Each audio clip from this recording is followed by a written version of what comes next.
রায় ঘোষণার পর এভাবেই চিৎকার করছিলেন মৃত্যুদণ্ডপ্রাপ্ত আসামি উজ্জ্বল মিয়া। পুলিশ হেফাজতে নেওয়ার সময়ও তিনি এমন দাবি করতে থাকেন। এ সময় অন্য আসামিরাও কান্নায় ভেঙে পড়েন।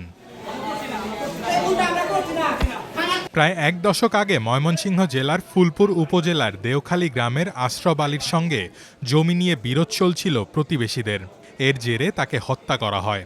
২৭ এপ্রিল ময়মনসিংহ বিশেষ দায়রা জজ আদালতের বিচারক ফারহানা ফেরদৌস মামলার রায় ঘোষণা করেন।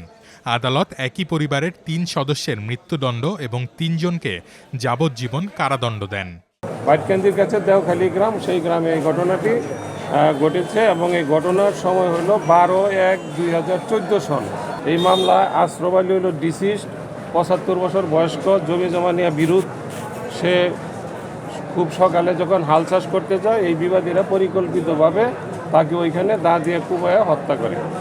এই ঘটনায় আমরা এই মামলায় মোট ১৬ জন সাক্ষ্য গ্রহণ করি এবং সাক্ষ্য প্রমাণে এই মামলায় আমরা প্রমাণ করতে সন্তুষ্ট হয়েছি এবং বিজ্ঞ আদালত আমাদেরকে যে রায় দিয়েছে আজকে, এই মামলার রায়ে আমরা রাষ্ট্রপক্ষ সন্তুষ্ট এবং যে বাদীপক্ষ তারাও সন্তুষ্ট রায়। ঘটনার পরদিন নিহতের ছেলে বাদী হয়ে একটি মামলা দায়ের করেন। দীর্ঘদিন বিচারিক কার্যক্রম শেষে কাঙ্ক্ষিত রায়ে স্বস্তি জানিয়েছে নিহতের পরিবার। আমরা এই রায়ে সন্তুষ্ট। দীর্ঘ ১৩ বছর মামলা হওয়ার পরে আজকে আমরা ন্যায় বিচার পাইছি।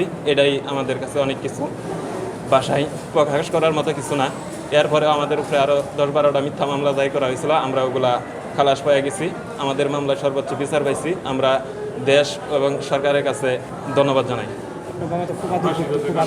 ফাঁসি যাতে দ্রুত কার্যকর করা হয়, আমাদের এটাই প্রত্যাশা। আদালতের এই রায় মানতে নারাজ আসামিপক্ষ। এটা আমরা আপিল করবো, উচ্চ আদালতে আমরা আপিল করবো, দেখবাম এটা তারা মিথ্যা কেলে এই ঘটনা করলো। আমার ভাইয়ে 5 বছর আগে জেল কেটেছে, কাটার পরে এখন আবার ফার্স্ট অর্ডার হয়েছে, এটা আমরা দেখবার আছে না। না নেই বিচার পাইনি আমরা, আমরা সূক্ষ্ম বিচার জন্য পাইবো, আমরা এই জায়গায় যাইব। মৃত্যুদণ্ডপ্রাপ্ত আসামিরা হলেন নূর হোসেন, তার ছেলে উজ্জ্বল মিয়া ও শহীদুল ইসলাম।